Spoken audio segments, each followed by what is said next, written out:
guess I didn't understand your question. It's probably my fault. Can you say that So again? I play trombone, and if I'm playing a group of three, either like all overpowered piano or drums will overpower beat or a combination of all of that. How do you like fix something like that? Oh, okay. So his question was if he's a trombone player and if he's playing in a group with like you and a trio, and they're overpowering him. No, like me, a piano and drums, and that's like everybody. Oh, how do you keep them from overpowering you? Or the other way around, how do I stay overpowered? That or I've got some thoughts, but do you guys have some thoughts for him on that? I have a quick thought about it, and it's kind of more general. I guess it's has more uses than just this, but like recording yourself playing, like recording the group playing.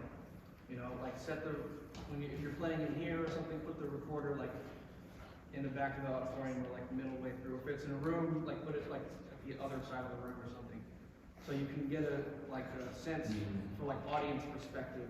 That's good for like just personal review of like your playing and how your technique and everything, but also volume and how your sound is projecting. Because if you don't, and especially for bass, that's really crucial because sometimes the sound that I'm getting up here is not the same thing that's coming out there. So sometimes I have to sacrifice like a slightly less desirable tone up here for a better sound out there. And I guess that's more bass specific, but it also helps with like volume and time and stuff like that. So it just allows you to hear it from like the audience perspective. I think that's great. Getting the recording device away. But I mean, if one thing, it's okay to talk to your bandmates too. I mean, even in real time, like say, hey, I'm feeling overpowered right now. Take the horn off your mouth, be like, hey, I'm feeling overpowered. That works. Because, like, sometimes, I guess another way you could do it, you probably played a bunch with Dale Bruni. Have you played with Dale? Not a lot, but a little bit. There's this great guitar player in Denver who was actually like Bill Frisell's teacher. And, I played a few times with Dale. He's just amazing. But he always told me if he felt like people weren't listening to him, then he'd play more quiet. Right? And it seems counterintuitive, but it's kind of really.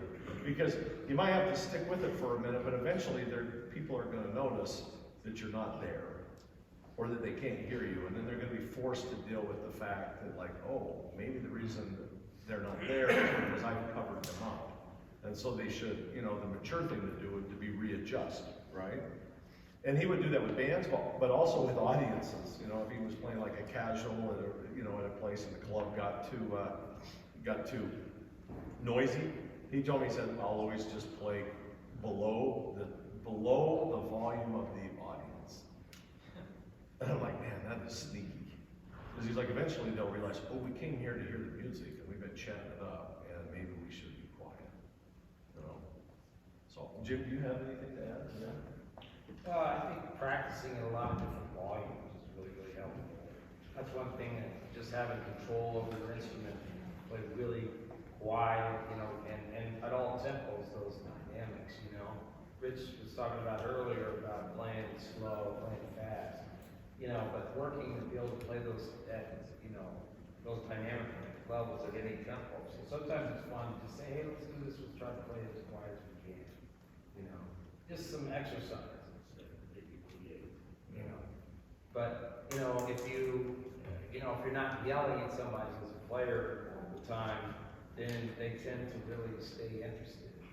My son is taking karate. My son's 4. He's taking karate right now. And I'm not trained in the martial arts like Corey and Phil here. So yeah. So anyways, but what's interesting, there's a lot more to it than like kicking and punching. Probably some of y'all have done this. But always at the end of the session, the sensei sits down and all these kids come up right around him. But the way that he talks to the kids, he talks to them soft. And all the kids are really focused and listening in to him. And they talk some words of wisdom, how to treat other people, you know, it's really brilliant. Like all those little kids, you know, just are like, it's real dynamic. It's a good lesson for me, you know. So anyhow, those are my ideas. Yeah. I noticed that throughout, the group of three, and even yesterday when I saw, Angelo. yeah, it seemed like the ideas that even you just now, like that you were playing in your solo, that you were playing on bass, they were all being interacted with by the other instruments. And I'm just wondering, the skill to really interact with other musicians without having to just copy what they're doing, does that come with experience playing with many musicians, or even just by yourself, or does it come with playing with the same musicians over and over? Well, I think it's a combination of both, and I'll say, you always have some great stuff about this, Jim. Well, instead of, you know, we'll talk about the copycat thing. That's not something that I really, you know, been that interested in. You know, unless we sort of take an idea, we're able to build it over the forearm. I think there's a place in there where we, you know, we've done this fills on this pedal, and then we stayed on it. You know what I mean? Stayed on it. And all of a sudden, you know, at the bridge or the appropriate point of the tune, that's where we release that tension together.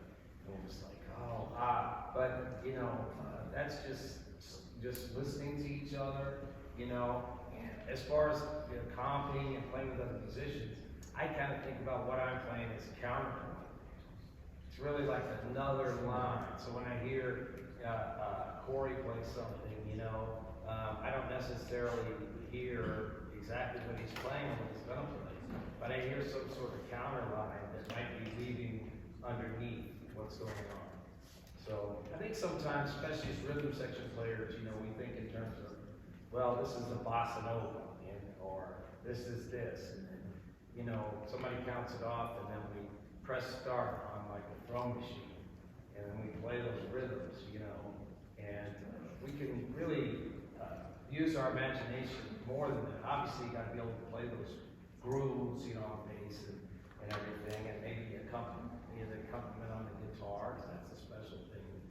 But, you know, other than that, like within that, you can, you know, play a lot of counterpoint. You know, the Bill Evans Trio was so great at that. You know, it's not really like a part, there's all this intertwining of parts. And when people play like that, to me, it really transcends the instrument. You know, like what you heard Andy play, talking about my drummer comrade clear, you know, like you did get a feeling that he was more like, wow, this is the drums just going nuts. You know, we're all sucked in because there is a composition there, you know, and it kind of transcends, and all of a sudden it becomes music, you know. And so I think that interaction between, you know, play what you're hearing, and think of it as a phrasing, you know, as sound and silence. You know, to me, that's like what music is. You know, we hear the sound, but the silence is just as much a part of what we do. It's like the inverse, you know, of that. Yeah. So as long as I have those silences in my playing, maybe a lot of times the way that it feels is more important than the sound that is heard. You know. In visual art, they call that negative space, right? Mm-hmm. Like it's like what's kind of not there, and that's I think about that a lot.